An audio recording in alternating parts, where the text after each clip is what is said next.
Дивіться у цьому випуску. Європарламент проголосував за безвіз для України. Я вітаю тебе, український народи, я вітаю тебе, Україна. Блакитне паливо від олігархів. Українці платитимуть за газ більше. Ціна на газ зросте більше, ніж більше. У Сирії знову застосували хімічну зброю.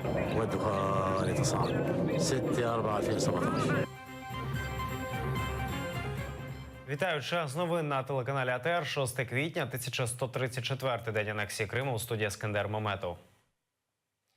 Україна за 2 кроки до безвізу. Європарламент підтримав безвізовий режим для нашої держави. Рішення підтримав 521 європарламентар, проти були 75, 36 утрималися. Наступними кроками стануть голосування у Комітеті постійних представників, заплановане на 26 квітня. Остаточне рішення ухвалить Рада міністрів Євросоюзу. Угода про лібералізацію візового режиму буде поширюватися на всі країни Євросоюзу, окрім Великобританії та Ірландії, а також діятиме у країнах Шенгенського простору, що не входять до ЄС – Норвегії, Ісландії, Ліхтенштейні та Швейцарії. 521 голос в Європейському парламенті за безвізовий режим з Україною. Я вітаю Арсенія Петровича, я вітаю Володимира Борисовича, Саулюс, я вітаю тебе, Юрій. Вітаю всіх, хто до цього доклав максимум зусиль. І я вітаю тебе, український народи, я вітаю тебе, Україна. Дякую. Алі Асанов і Мустафа Дегерменджі вийдуть з СІЗО. На засіданні у справі 26 лютого адвокати подали клопотання про зміну запобіжного заходу для фігурантів у зв'язку з тривалим перебуванням їх під вартою. Прокурор Ігор Іванцов підтримав клопотання і виступив за домашній арешт. Асанова і Дегерменджі. Суд задовольнив клопотання. Їх звинувачують в участі у масових заворушеннях під стінами Кримського парламенту 26 лютого 2014 року. Під вартою вони знаходяться з весни 2015-го. На центральному ринку окупованого Сімферополя затримали десятки мусульман. За попередніми даними, 50 чоловіків доставили до міського відділку поліції. Серед затриманих був чоловік Хамза. Його вже відпустили. Він розповів, що на ринку до нього підійшли поліцейські та представники міграційної служби, аби перевірити документи та реєстрацію. Згодом його та ще кількох людей затримали, буцімто для встановлення особи.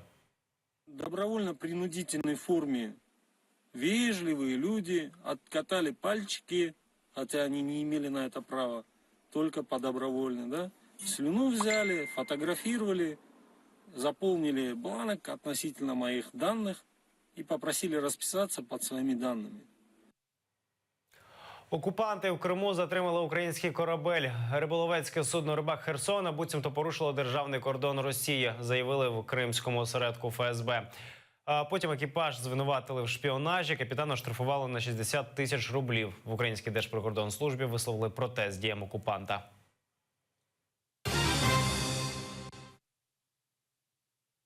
Кримські призовники вперше нестимуть військову службу на території Росії. Стартував весняний призив до лав Збройних сил Російської Федерації. Український МЗС вимагає його скасувати, а правозахисники розповіли, як уникнути служби в армії окупанта. По всей России полным ходом идет призыв в армию. Крым не отстает. Около 150 новобранцев уже отправились служить. В Крыму проходит осенний призыв 2016 года в армию Российской Федерации. Всего на срочную службу отберут 1500 крымчан. Так, з 2015 року кримські канали анонсують службу кримчан в армії окупанта. Після цього весняного призиву кримчани вперше служитимуть на території Росії. С точки зрения международного права Россия вообще не имеет права проводить этот призыв. И более того, в прошлом году Генеральная Ассамблея ООН приняла, еще раз подтвердила решение о том, что это оккупированная территория. Значит, нельзя проводить ни призыв, нельзя даже проводить пропаганду призыва в армии. Более того, тем более нельзя забирать людей из Крыма на территорию Российской Федерации. То есть в этом году Россия собирается мобилизованных крымчан еще и вывозить за пределы Крыма, что является вообще отдельным нарушением Женевской конвенции, Римского статута и так далее. Український МЗС направив ноту протесту. У відповідь тиша. Військове відомство Росії плани не змінює. Цього року військкомати поставлять під рушницю майже 5 тисяч кримчан. Мы ми вживаємо всіх політико-дипломатичних засобів для того, щоб вплинути на Росію. Зі свого боку, ми також порушуємо це питання в рамках міжнародних організацій, зокрема і ОБСЄ, і Ради Європи, і ООН, для того, щоб посилити тиск на Росію. Але, як ви бачите, Росія повністю ігнорує норми міжнародного права. Хабар воєнкому або лікарю, відмова від російського паспорта. Кримські призовники вигадують найрізноманітніші прийоми, аби не служити. За ухилення від призову, штрафи і в'язниця. Другу Євгена Колоса, який відмовився від зйомки, довелося покинути півострів. Мій однокурсник рік тому навчався у Кримському коледжі, і адміністрація коледжу поставила йому ультиматум. Або він несе документи у воєнкомат, або на нього і на його сім'ю будуть накладені штрафи або якісь санкції. Він поїхав, він забрав документи із коледжу і приїхав у Київ навчатися в Таврійському національному університеті. Правозахисники попереджають, у кримських призовників є право відмовитися від служби в російській армії. Можна послатися на міжнародне право. Если человек находится в Крыму и будет ссылаться на это, то, естественно, к нему может нагрянуть уже ФСБ или Центр и объявить его в экстремизме.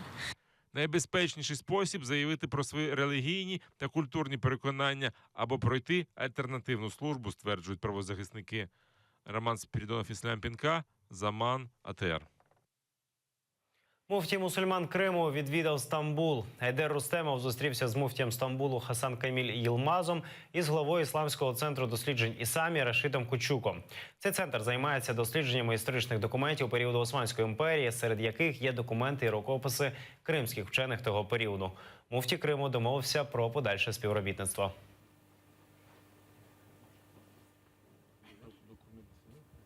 Мы затронули такой пласт, неизведанный пласт на самом деле нашей культуры. У нас богатая культура в сфере именно ислама. У нас очень много ученых из Кефе. Мы открыли существующие каталоги, и сейчас мы пройдем вот библиотеку, где будем искать эти рукописи. К сожалению, эти книги до сих пор они не изданы, то есть они хранятся в рукописном виде. То есть, чтобы их издать, необходимо, они же все написаны вязью арабской, необходимо провести научную работу. Окрім рахунків за газ, українці отриматимуть ще й рахунок за абонплату блакитного палива, тобто за його доставку та розподіл. Національна комісія з державного регулювання комунальних послуг запевняє, це не позначиться на гаманцях українського споживача. Що зміниться із запровадженням цих нововведень, хто постраждає та кому це вигідно, розбиралися журналісти Заману. Здравствуйте, проходите. Родина Коркодим мешкає в одному з районів Києва у приватному будинку. Аби заощадити на сплаті рахунків за газ, перед опалювальним сезоном звели цегляну піч «Грубку». Тут отопление отключено, газом мы отапливаем только второй этаж. Ну, вот считаем, в половине сбили отопление. Ще до останнього підвищення тарифів на комунальні послуги опалювання їхнього приватного будинку газом забирало силу грошей, розповідає дружина. Но если не экономить и так, чтобы ходить дома не в тужурках, в жилетках, то, наверное, будет 6 000. Ровно в 2 раза больше, чем мы платили за последний месяц. Потому что здесь все время так на фоне свеженько. Наприкінці березня Національна комісія з державного регулювання комунальних послуг анонсувала нові правила сплати тарифів. Вони передбачають, що українці щомісяця платитимуть окремо за газ та окремо абонплату за його поставку. Це так звана плата за проведення газової труби до приміщення. Теперь я понимаю так, что независимо от того, летом холодно у нас будет или не будет, газом мы будем пользоваться меньше, а будем платить за котел, который будет стоять. А отоплять мы будем только что? Воду подогревать горячую, и все. То есть, соответственно, еще за 6 месяцев плюс гривен по 200. То есть мы еще будем платить дороже, несмотря на то, что мы предпринимаем меры экономить на газу. То есть это нововведение, в общем-то, скажем, нам совсем невыгодно. Голова Нацкомісії Дмитро Вовк запевнив, найближчі 3 місяці абонплата не з'явиться. А коли вже її запровадять, це не вплине на загальну ціну за опалення. Щоб дійсно споживачі бачили, що їх сукупний рахунок в результаті цього кроку комісії не збільшується, ми зможемо повернутися до попереднього рішення. І тоді буде видно, що в цілому споживач, як тільки той, що користується газом, так і той, хто в місті живе, користується централізованим паливом, обидва рахунки у нього в результаті цього рішення комісії не підвищуються. Абонплата на газ потрібна задля обслуговування мереж, пояснює колишній член комісії Андрій Герус. Підтримання мереж має значення, і воно щось коштує. Але навіть якщо вводити абонплату, то не таку і не так, як це було зроблено.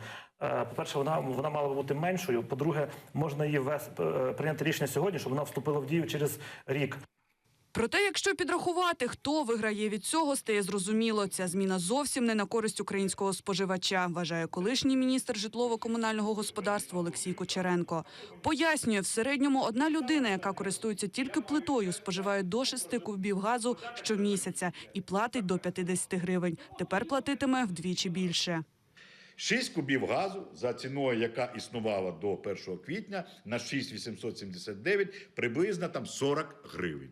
А тепер, окрім цих 40 гривень, які вона буде платити за газ, вона буде платити в Києві 44 гривні, але в Дніпропетровську 80, 90, в Запоріжжі, в Закарпатті 110 гривень. Там по різному місту, по-різному рахується. 40 за газ і 90 за підключення. Ітого 130. Поділити на ці 6 кубів, в неї ціна на газ зросте більше, ніж вдвічі. З постановою комісії з регулювання комунальних послуг не згодні й народні обранці. Радикали на одному з засідань блокують у Верховній Раді трибуну.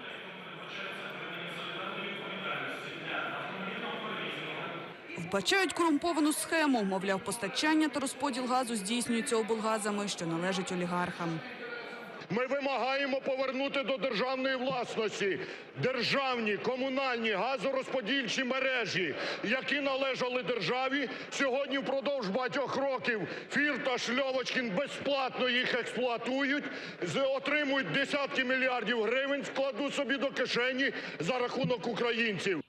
У Нацкомісії певні, незважаючи на обурення українців, вже влітку вони все ж таки отримують квитанції з абонплатою. Головним аргументом називають вимоги Міжнародного валютного фонду. На сайті Міністерства фінансів вже з'явився текст меморандуму, де Україна зобов'язалася перед МВФ ввести тариф на розподіл блакитного палива до кінця липня 2017 року. Єлизавета Цереградська, Ільдар Ісматов, Асан Імінов, Заман, АТР.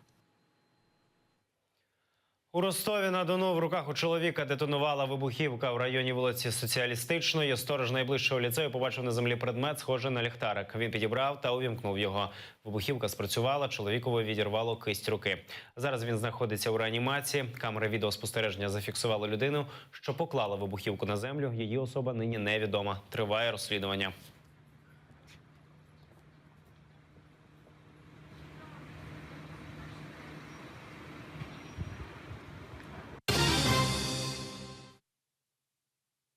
У Сирії відбулася ще одна хімічна атака. Німецький журналіст Джуліан Ріпці написав у Твіттері, що війська Асада скинули бомби з хлором на місто Латамінах. Кореспондент повідомив, що в результаті атаки загинули 3 людини, 25 отримали поранення. 4 квітня війська президента Сирії Башара Асада атакували місто Хан-Шейхун у провінції Ідліб. Жертвами застосування хімічної зброї стали щонайменше 1000 осіб, ще 400 постраждали.